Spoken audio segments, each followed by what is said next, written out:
Assalamualaikum warahmatullahi wabarakatuh. Baik, kami dari kelompok 1 akan mempresentasikan tentang kemiskinan dan ketimpangan di Kota New York, Amerika Serikat. Bersama saya Zal Sabila Ramadhani, NPP 330899 dan rekan saya Exclasia Nababan, NPP 330355. Baik, langsung saja kita masuk ke faktor penyebab kemiskinan di kota New York, Amerika Serikat. Yang pertama ada faktor ekonomi, faktor sosial, faktor budaya, dan faktor politik.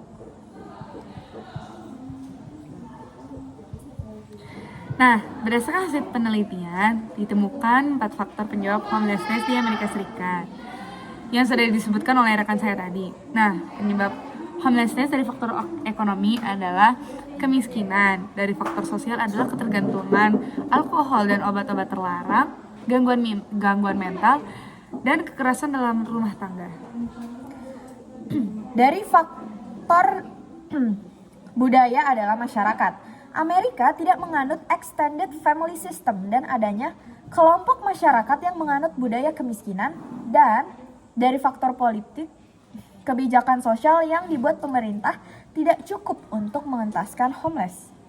Nah, berikut kami akan menjelaskan mengenai fakta-fakta dari ketimpangan dan kemiskinan yang ada di kota New York. Nah, data HUD menemukan bahwa ras dan etnis mempengaruhi resiko kelompok ras dan etnis yang menghadapi marginalisasi seperti orang kulit hitam Amerika atau suku asli Amerika yang adalah suku Indian mengalami peningkatan angka ketimpangan atau angka tunawisma di kota New York. Hal ini masuk akal mengingat diskriminasi dan kesenjangan yang sudah berlangsung lama di masyarakat Amerika Serikat. Bagaimana dengan penyandang disabilitas? Menurut data yang dijelaskan dalam artikel tinjauan hukum imigrasi dan hak asasi manusia tahun 2022, penyandang disabilitas memiliki risiko lebih tinggi untuk menjadi seorang tunawisma. 20% penyandang disabilitas di negara-negara maju seperti Amerika Serikat, lebih tepatnya lagi adalah di kota New York. Negara-negara tersebut tidak menyediakan perumahan yang memadai sehingga menyebabkan adanya penyandang disabilitas yang menjadi tunawisma. Kemudian diskriminasi. Dari sekitar 1,6 juta anak muda yang mengalami tunawisma setiap tahunnya, sehingga 40% mengidentifikasi diri mereka sebagai LGBT. Jadi LGBT nih jadi tunawisma karena dapat penolakan dari keluarganya dalam bentuk diusir keluar dari rumah. Banyak tempat di Amerika Serikat yang menanggapi tunawisma dengan mengkategorikannya sebagai kejahatan. Hal ini tidak berarti bahwa undang-undang secara langsung mengatakan menjadi tunawisma berarti Anda seorang penjahat. Namun, kota-kota telah menciptakan jaringan hukum yang pada dasarnya mengkriminalisasi tunawisma ini. Beberapa contohnya antara lain di mana tunawisma itu dilarang tidur di luar, berkemah, terlalu lama berdiri di dekat gedung, menerima makanan, dan sebagainya. Bagi masyarakat yang tidak memiliki tempat tinggal, hampir mustahil untuk menghindari hal-hal tersebut. Konsekuensinya termasuk pelecehan dari penegak hukum, tuntutan pidana, dan juga hukuman penjara. Membingkai tunawisma sebagai kejahatan juga meningkatkan kemungkinan bahwa orang-orang yang tidak memiliki tempat tinggal akan diperlakukan dengan buruk dan menghadapi lebih banyak marginalisasi. Menjadi tunawisma dapat menimbulkan dampak buruk bagi kesehatan seseorang. Permasalahannya mencakup kurangnya tempat yang aman untuk menyimpan obat-obatan penting, meningkatnya kerentanan terhadap penyakit menular di jalanan ataupun di tempat penampungan, dan gizi buruk. Bahkan masalah yang tampaknya kecil seperti luka dapat dengan mudah berkembang menjadi infeksi, berdampak terhadap kesehatan mental mereka juga.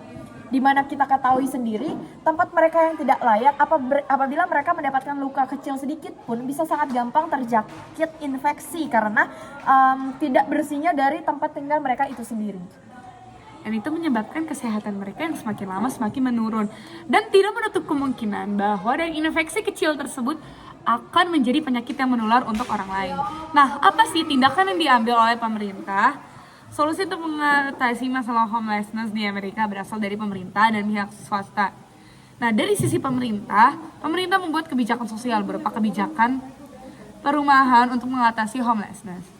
Sedangkan pihak swasta memberikan santunan kepada para homelessness dengan menyediakan makanan, shelter, dan layanan kesehatan.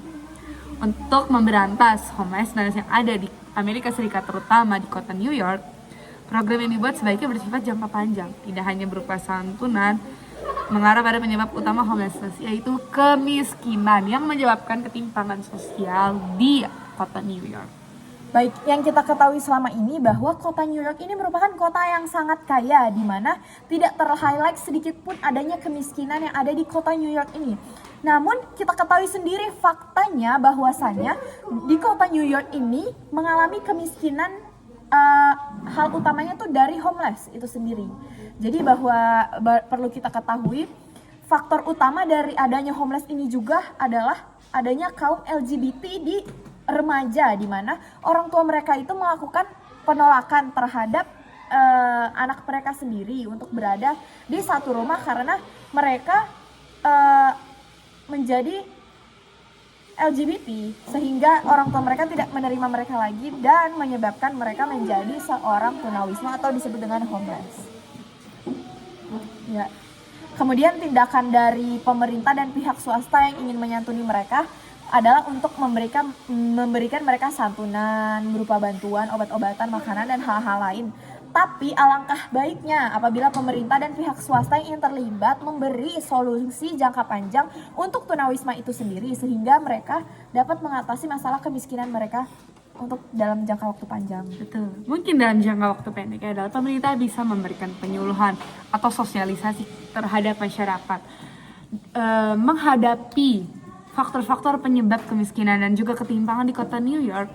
Itu tidak melulu soal diskriminasi ataupun mengusir anaknya keluar dari rumah, tetapi bisa dilakukan mungkin dengan cara yang lebih halus, dengan yang lebih baik, supaya mengurangi juga angka kemiskinan yang ada di Amerika Serikat itu sendiri.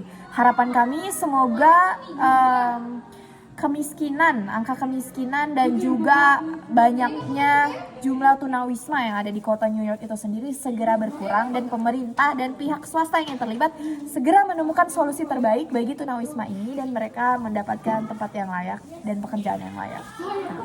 Sekian dari kami. mohon maaf bila ada kekurangan dalam penyampaian kami, dan kami berharap semoga presentasi kami ini dapat bermanfaat bagi kita semua. Kami tutup. Wassalamualaikum warahmatullahi wabarakatuh.